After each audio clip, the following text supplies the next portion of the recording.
దేవుని పరిశుద్ధమైన నామానికి స్తోత్రం. మీ అందరికి కూడా వందనాలు. ప్రియ ఆత్మీయులైన ప్రతి బిడ్డలు కూడా నా హృదయపూర్వక వందనాలు తెలియజేస్తున్నా. ఈరోజు ఈ వీడియో చేయడానికి కారణం ఏంటంటే, గతించిన కొన్ని దినాలకు ఒక సేవకుడు క్రీస్తుకు సాక్షిగా జీవిస్తూ వెళ్ళిన ప్రతి స్థలంలో క్రీస్తు నన్ను రక్షించాడు, నన్ను బాగు చేశాడు, నా జీవితాన్ని మార్చాడు అని క్రీస్తు సాక్షిగా స్వార్థ చెబుతూ వాక్యం బోధిస్తూ ఆయా మీటింగ్లు తిరుగుతూ దేవుని సేవకుడిగా చాలా మందిలో కూడా మంచి పేరు తెచ్చినటువంటి సేవకుడే.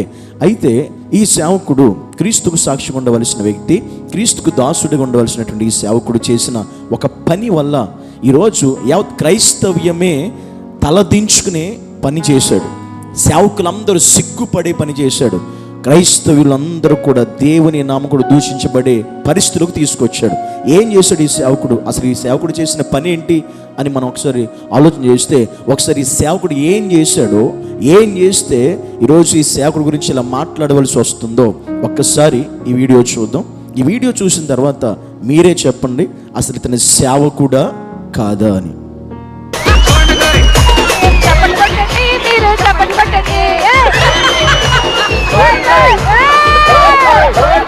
ట్వింకల్ ట్వింకల్ లిటిల్ స్టార్,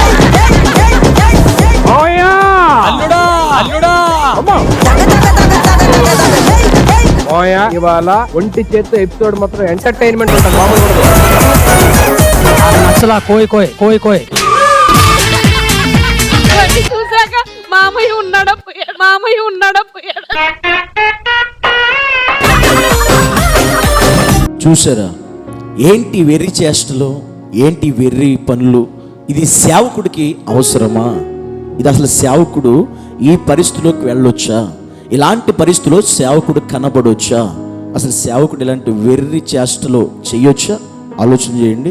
దీన్ని బట్టి అసలు ఇతను దేవుని సేవకుడేనా? అసలు బైబిల్ ఏం చెప్తుంది, వాక్యం ఏం చెప్తుంది అంటే, కీర్తన గ్రంథంలో మొదటి కీర్తనలోనే కీర్తనకారుడు అంటాడు, మొదటి కీర్తన 1వ అధ్యాయం 2వ వచనంలో, దుష్టుల ఆలోచన చొప్పున నడువక, పాపుల మార్గమును నిలువక, అపహాస్యులు కూర్చుండు చోటున కూర్చుండక, యెహోవా ధర్మ శాస్త్రమందు ఆనందించుచు దీవారాత్రము దాన్ని ధ్యానించువాడు ధన్యుడు. వాక్యంలో ఏముందంటే, దుష్టుల ఆలోచన నడవద్దని చెప్తుంది. కానీ ఇతను చేసిన పని ఏంటి? ఒక క్రైస్తవుడైండి, పైగా సేవకుడై ఉండి, క్రీస్తును అనుసరించేవాడై ఉండి, క్రీస్తుని కలిగిన వాడై ఉండి, ఇతడు చేసిన పని ఏంటంటే, దుష్టుల ఆలోచన నడవకూడదు కానీ నడిచాడు. అపహాసులు కూర్చుండు చోటున అసలు కూర్చోకూడదు కానీ అదే స్థలంలోకి, అదే ప్లేస్లోకి, అదే స్టేజ్లోకి వెళ్ళి కూర్చున్నాడు. అలాంటి పరిస్థితులు కనబడుతున్నాయి. అసలు పాపుల మార్గమున నిలవకూడదు, వెళ్ళి పాపులతో చెయ్యి కలిపాడు, మాటలు కలిపాడు. చూసారా మాటలు? మామ అంటే అల్లుడా అంటున్నాడు, అంటే మాటలు కూడా కలిపేశాడు, అక్కడ పరిస్థితులు కూడా కలిపేశాడు, అన్నీ కలిసిపోయి. నేను పాపులతో నువ్వు కలవకూడదు అన్నాడు దేవుడు. ఆ పాసులు కూర్చుని చుట్టాలు కూర్చోకూడదు, నువ్వు లేచి వెళ్ళిపోవాలి. క్రైస్తవుడిగా, సేవకుడిగా అసలు ఆ పరిస్థితిలో ఉండకూడదు కదా నువ్వు. అలాంటి వాడివి ఏకంగా వెళ్ళి ఒక షోనే చేసేసేవంటే, అది కూడా ఒక పాసుకుల మధ్యలో నువ్వు ఉన్నావంటే నిజంగా నిన్ను సేవకుడు అనొచ్చా? నువ్వు నిజంగా సేవకుడివేనా? మీరు చెప్పండి, ఈరోజు ఈ సేవకుడు నిజమైన సేవకుడేనా? బైబిల్ చెప్తుంది, స్వార్థ ప్రకటించే వారి పాదాలు సుందరములు అని చెప్తుంది బైబిల్. అలాంటిది అసలు సేవకుడు ఆ ప్లాట్ఫామ్ మీదకి, అసలు సేవకుడు నిజమైన సేవకుడు అయితే అలాంటి ప్లాట్ఫామ్ మీదకి వెళ్ళడానికి కూడా భయపడతాడు, దేవునికి భయపడతాడు. అలాంటి ప్లాట్ఫామ్ మీదకి వెళ్ళడానికైనా, అలాంటి వారి పక్కన నిలబడడానికైనా, అలాంటి స్టేజ్ మీద అడుగు పెట్టడానికైనా నిజమైన సేవకుడైతే భయపడతాడు ఖచ్చితంగా. దేవుడంటే భయం లేని సేవకుడే ఇలా చేస్తాడు. ఆ ప్లేస్లోకి వెళ్ళడానికి భయం పడుతుంది నిజమైన ఆత్మ సంబంధమైన సేవకుడికి.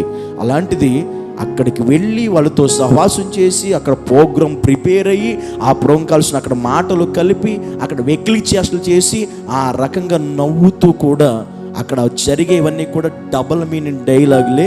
అక్కడ ఉండే ప్రతి అశ్లీలమైనటువంటి వాతావరణమే అక్కడ కనిపించేది. అలాంటి వాటిని ఇది తప్పు అని ఖండించవలసిన సేవకుడే వాళ్ళతో కలిసిపోతే, లోకంతో కలిసి జీవిస్తే పరిస్థితి ఎంత దారుణంగా తయారైపోయిందంటే, ఎంత దారుణంగా ఈ సేవకుడు చేసిన పనికి రోజు యావత్ క్రైస్తవం బాధపడుతుందో తెలుసా? ఇతను బట్టి ఒకరోజు కొన్ని దినాల క్రితం సంతోషించిన వారే, కొన్ని దినాల క్రితం ఆనందపడినటువంటి వారే ఈరోజు బాధపడే పరిస్థితి వచ్చింది. ఈ వ్యక్తిని బట్టి దేవుని నామం దూషించబడే పరిస్థితి వచ్చింది. ఎందుకు కారణం ఏంటంటే బైబిల్ చెప్తుంది అసలు ఇది కరెక్ట్ కాదు కదా. వాక్యానుసారంగా నువ్వు ఆనందించవలసింది ఎవరితో, ఎక్కడ? ధర్మశాస్త్రం నందు ఆనందించాలి. అంటే వాక్యం నందే నువ్వు ఆనందించాలి. దేవుని వాక్యంలో నువ్వు సంతోషం ఎంజాయ్ చేయాలి. అలాంటిది నువ్వు లోకస్తులతో ఎంజాయ్ చేయడం ఏంటి, పాపులతో ఎంజాయ్ చేయడం ఏంటి, అపహాసులతో ఎంజాయ్ చేయడం ఏంటి? అసలు ఇది సేవకుడికి తగిన జీవితమేనా అనేది ఒకసారి ఆలోచించాలి. ఎందుకంటే ఎంత మాత్రం ఇతడు ఆగిపోలా, ఇక్కడ వరకు చేసి ఆగిపోలా. ఇతడు చేసిన తెలుసు, మీ అందరికీ తెలుసు కదా, కోయ్ కోయ్ అనేటువంటి పాట చాలా పాపులారిటీ వచ్చింది, చాలా ఫేమస్ అయిపోయింది. ఆ పాటను బట్టి ఇతడు ఫేమస్ అయిపోయాడు. ఫేమస్ అయిన తర్వాత వాస్తవంగా ఆ పాట దేవునికి మహిమకరంగా నడిపించబడాలి. కానీ ఆ పాట వల్ల ఫేమస్ అనే వ్యక్తి ఇంకొక పొరపాటు, ఇంకో తప్పు చేశాడు. ఏం తెలుసా? ఒక మాటలో చెప్పాలంటే ఆ పాటని సినిమా వాళ్ళకి అమ్మేశాడు, అమ్ముడు పోయాడని చెప్పొచ్చు. అది కోయికు అనే పాట దేవుని స్తుతించి అర్థం వచ్చేటువంటి పాట. అది అలాంటి పాటని ఒక సినిమాలో, ఒక భయంకరమైనటువంటి లోక సందమని సినిమా వాళ్ళకి ఆ పాట ఇచ్చేశాడు. అంటే ఆ పాటని ఓకే చేశాడు, ఆ పాటని ఏం కాదని చెప్పాడు. ఆ మూవీ తీసిన సినిమా హీరోనే ఒక ఈవెంట్లో చెప్తున్న ఒక విషయం ఏంటి తెలుసా? ఇంటర్వ్యూ చేస్తే ఆయన మేము అడిగామండి, ఆ పాస్టర్ గారిని అడిగాము, మేము ఆ పాస్టర్ గారు మమ్మల్ని పెట్టుకోమన్నాడు, ఏం కాదని చెప్పాడు, ఆయన ఏం దానికి ఫీల్ అవ్వలేదు అన్నాడు. అసలు నిజంగా బుద్ధి జ్ఞానం ఉంటే దేవుని స్తుతించే పాటని సినిమా వాళ్ళకి అంగీకరించి వాళ్ళకి ఇస్తాము అంటే అది ఎంతగా దేవుని నామాన్ని అవమానపరిచినట్టు, ఎంతగా దేవుని నామాన్ని దూషించినట్టు. ఆ పాటల చూడండి, అది ఆ సినిమా పేరుతో సహా ఆ పాటలో, సినిమాలో సాంగ్ కోసం దేవుని పాటని ఎంత ఎలా హేళనగా చేస్తున్నారో ఒకసారి అది కూడా చూడండి.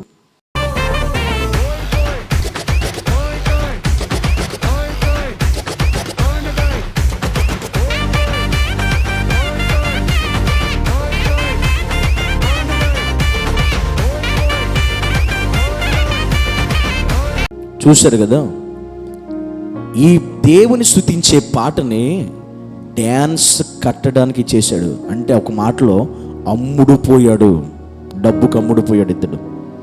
ఎంత సిగ్గుచేడు తెలుసా, ఎంత సిగ్గుచేడు. వాక్యం ఏం చెబుతుందో తెలుసా? ఒకసారి మీరు చూడండి, పరిశుద్ధ గ్రంథంలో బైబిల్ ఒక మాట మీకు రాయబడి ఉంది. అదేంటో తెలుసా? యాకోబు రాసిన పత్రిక 4వ అధ్యాయం 4వ వచనంలో ఉన్న వాక్యం ఏంటి తెలుసా? ఈ లోక స్నేహము దేవునితో వైరమని మీరు ఎరుగరా, కాబట్టి ఎవడు ఈ లోకంతో స్నేహము చేయగోరునో వాడు దేవునికి శత్రువగును అని. అసలు ఈ లోకస్తులతోనే, లోకంతోనే స్నేహం చేయడం తప్పు. అలా చేస్తే అది దేవునితో వైరం, అది దేవునికి వాళ్ళు శత్రువులు అయిపోతారంటే ఇప్పుడు ఈ సేవకుడు దేవునికి శత్రువు అవ్వలేదా? ఈ సేవకుడు తల వంపులు తెచ్చినటువంటి క్రైస్తవ్యానికి, సేవకులకు కూడా సిగ్గు తెచ్చినటువంటి, అవమానం తీసుకొచ్చినటువంటి ఇతడు దేవునికి శత్రువు అవ్వకుండా ఉంటాడా? ఒకసారి ఆలోచన. అంటే అమ్ముడు పోయాడు అనే వ్యక్తి, అంటే ఒక ఉద్దేశంలో ఇతను ఎవరితో పోల్చాలి? ఇప్పుడు ఏ వ్యక్తితో పోల్చాలంటే బైబిల్లో ఈ వ్యక్తిని ఒక తేమాతో పోల్చవచ్చు, ఒక యోధాతో పోల్చవచ్చు, అదే ఒక గెహాజీతో పోల్చవచ్చు, ఒక బిలాముతో పోల్చవచ్చు. ఏం చేశారు వీళ్ళు? దేమ ఏం చేశాడు? ఇహలోకాన్ని స్నేహించి పౌలుని విడిచిపెట్టి వెళ్ళిపోయాడు దేమ. ఈ గుర్రపు కూడా చేసిన పని అదే కదా. యోధ చేసిన పని ఏంటంటే 30 వెండి నాలుగు యేసుక్రీస్తుని అమ్మేశాడు. ఈయన తన సేవా జీవితాన్ని, తన యొక్క క్రైస్తవ్య ఆత్మీయతనే అమ్మేసుకున్నాడు యోధాలాగా. గెహాజీ ఏం చేశాడు? ధనం కోసం, వస్త్రాల కోసం పరుగు, ఒక అన్యుడి దగ్గరికి పరుగులెట్టాడు. ఈయన ఒక అన్యుల దగ్గరికి, క్రీస్తు యొక్క విలువ తెలియని వారి దగ్గరికి డబ్బు కోసం పరుగులు పెట్టి షోలు చేశాడు. ఎంత దారుణమైన పరిస్థితి. గెహాజీ అని పేరు పెట్టి పిలిచిన తప్పు లేదు, యోధ అని పేరు పెట్టి పిలిచిన తప్పు లేదు, ఇతని దేమని పేరు పెట్టి పిలిచిన తప్పు లేదు, ఒక బిలాం అని పేరు పెట్టి పిలిచిన తప్పు లేదు. జాగ్రత్త నా మాటలు వినండి. ఇప్పుడు ఈ విషయాన్ని బట్టి మిగిలిన సేవకులుగా, క్రైస్తవులుగా మనం నేర్చుకోవాల్సిన ఏంటి తెలుసా? ఇవి అంచె దినాలు, చివరి దినాలు. ఈరోజు గుర్రప్ప పబ్లిక్ అందరికీ తెలిసింది ఇతడు ఇలాంటి వాడని. కానీ ఈరోజు సేవకులలో, క్రైస్తవ కుటుంబాలు అనేక మంది ఇలాంటి షోలు చూస్తూ ఎంజాయ్ చేస్తూ చాలామంది సంతోషించే వాళ్ళు, కనబడని వాళ్ళు క్రైస్తవులు చాలామంది ఉన్నారు. జాగ్రత్త. అంత్య దినాలు అపవాది సాతాను బైబిల్ చెప్తున్న రీతిగా వాడు ఏర్పరచబడిన వారిని సైతం మోసం చేస్తాడు. సేవకులు ఎప్పుడైనా సేవకుడిగానే ఉండాలి కానీ సెలబ్రిటీ అవ్వాలని ఇప్పుడు ఆశపడకండి. సేవకుడిగానే ఉండాలి, సెలబ్రిటీ కాకూడదు. సెలబ్రిటీ అవ్వాలని ఆలోచన ఉంటే పరిస్థితి ఇలాగే ఉంటుంది. నీకే చిన్న ఆలోచన లోక సంబంధంగా ఉన్నా, సేవకుడివైనా విశ్వాసమైనా, నిన్ను సాతాను సులువుగా చిక్కులు పెట్టే పాపంలో పడేసి దేవునికే శాశ్వతంగా దూరం చేస్తాడు ఈ అంచె దినాల్లో. కనుక జాగ్రత్తగా ఉండాలి. క్రైస్తవులైన ప్రతి ఒక్కరూ, సేవకులైన ప్రతి ఒక్కరూ. ఇప్పుడు మీరు చెప్పండి, ఇతను సేవకుడా, అసలు నిజమైన సేవకుడా కాదా అనేది ఈ వీడియో చూస్తున్న మీరే మీ ఉద్దేశాన్ని కామెంట్ రూపంలో మాకు తెలియచేయండి. ఇది ప్రతి ఒక్కరు కూడా తెలుసుకోవాల్సిన ప్రాముఖ్యమైన విషయాలు. ఈ అంచె దినాల్లో ప్రతి ఒక్కరు, ఈ ఛానల్ చూస్తున్న ప్రతి ఒక్కరు కూడా గమనించండి. మీరు నిజంగా ఆత్మీయతలో ఎదగడాలి అనుకుంటే, వాక్యంలో బలపడాలనుకుంటే, ఈ ఛానల్ వీక్షిస్తున్న ప్రతి ఒక్కరు కూడా ఉదయం కాల సమయంలో మీకు ఖచ్చితంగా ప్రామిస్లు వస్తాయి, వాగ్దానాలు వస్తాయి, దేవుని వాక్యం వస్తుంది. అదేవిధంగా సోమవారం, మంగళవారం, గురువారం, శనివారం మధ్యాహ్నం 2 గంటలకి షార్ట్ మెసేజ్లు వస్తాయి. ప్రతి బుధవారం బైబిల్ స్టడీ రాత్రి కాలశంలో 8:30 గంటలకు వస్తుంది. ప్రతి ఆదివారం లైవ్ టెలికాస్ట్ వాక్యం వస్తుంది. కనుక ఆత్మీయంగా బలపడాలనుకున్నవారు, దేవునికి ఎదగాలి అనుకున్నటువంటి వాళ్ళు, లోకానికి దూరమై క్రీస్తుకు సమీపమైన ప్రతి ఒక్కరు కూడా ఆత్మీయతలో ఎదగాలని, మెలకు కలిగి ఉండాలని ప్రభువైన యేసుక్రీస్తు నామం పేరిట ఈ విషయాన్ని మీకు తెలియచేస్తున్నాను. ఇది చూసిన తర్వాత మీరు మీ ఉద్దేశం ఏంటో తప్పకుండా మాకు తెలియచేయండి. అందరికీ కూడా వందనాలు.